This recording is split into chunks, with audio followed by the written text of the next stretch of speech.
Just imagine how many people these shootings impact. You multiply that number by the friends and family of every single person that was shot in Jacksonville. And Keevon Mosley, 26 years old, I met up with him.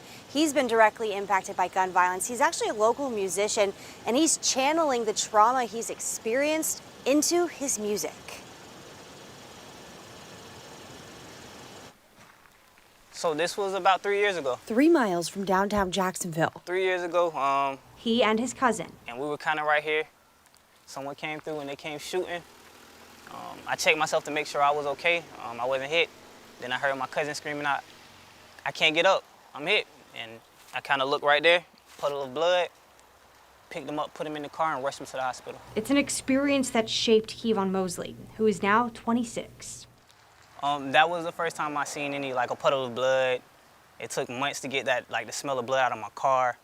But it wasn't the first person I had, like, lost to shooting or that experienced gun violence. The first time someone he loved was killed was when he was 16.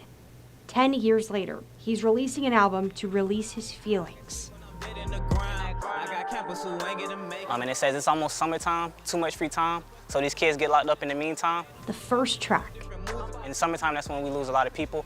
A lot of kids have free times on their hand. It's a lot of trouble going out in the streets. Writing this album was working through his trauma, one step at a time. He's an advocate for therapy for people who've gone through and experienced gun violence, and he says that 10% of what he makes on this album he's going to use to put forward to give to people to use to pay for therapy. In downtown Jacksonville, Leah Shields, First Coast News on your side.